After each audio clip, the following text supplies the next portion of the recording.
محرم کے مہینے میں ایک دن ایسا تھا عاشورہ کا دن جو بخاری مسلم میں آلموسٹ 50 احادیث ہیں کہ جو اسلام سے قبل بھی مشرکین عرب اس دن کا روزہ رکھتے تھے، اسلام نے اسے کنٹینیو کیا، اور جب تک رمضان کے مہینے کے روزے فرض نہیں ہوئے یہ عاشورہ کا 10 محرم کا روزہ فرض تھا۔ عاشورہ کا لفظ بخاری مسلم میں موجود ہے۔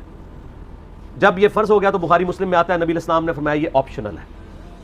اس کے علاوہ ایک اور حدیث بھی ہے بخاری اور مسلم میں، جب نبی الاسلام ہجرت کر کے مدینہ شریف آئے اور آپ کو یہ پتہ چلا کہ یہودی جو ہیں وہ 10 محرم کا روزہ رکھتے ہیں، تو آپ علیہ السلام نے ان سے پوچھا کیوں رکھتے ہو؟ تو انہوں نے کہا کہ ہم اسے عید کے طور پہ مناتے ہیں۔ ایک طریق میں آتا ہے عید کے الفاظ، ایک میں آتا ہے ہم خوشی کا دن مناتے ہیں، ایک میں الفاظ ہیں ایام اللہ میں سے، یہ تینوں الفاظ بخاری مسلم میں ملتے ہیں۔ تو آپ صلی اللہ علیہ وآلہ وسلم نے فرمایا ہم زیادہ حق رکھتے ہیں کہ حضرت موسیٰ علیہ السلام کا یہ دن ہم منائیں، تو آپ نے فرمایا تم بھی روزہ رکھا کرو۔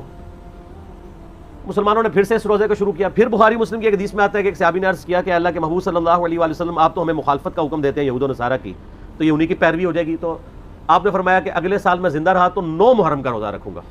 لیکن جب مسلم شریف کی اس حدیث کا ترجمہ کیا جاتا ہے تو بریکٹ میں لکھا جاتا ہے بھی، 9 کا بھی رکھوں گا، اس لیے کہ جامعہ ترمذی کے اندر موجود ہے 755 نمبر حدیث، اس کے انڈر امام ترمذی نے کامنٹس لکھے ہیں کہ عبداللہ ابن عباس کہتے ہیں یہود و نصارہ کی مخالفت کرو، 9 اور 10 دونوں کا روزہ رکھو۔ اس کی پوری سند سنن الکبریٰ البیہقی میں موجود ہے۔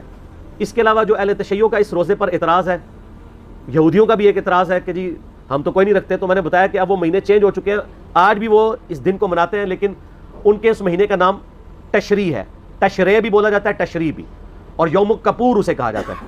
وہ میں نے 1.25 گھنٹے کا لیکچر آلموسٹ ریکارڈ کروایا، آج کل ہم نے فیس بک پہ اپلوڈ کیا ہے، اب 1.25 گھنٹے تو میں نہیں بول سکتا، تو جسے وہ اختلافی موضوع چاہیے تو وہ اس کو دیکھ لیں۔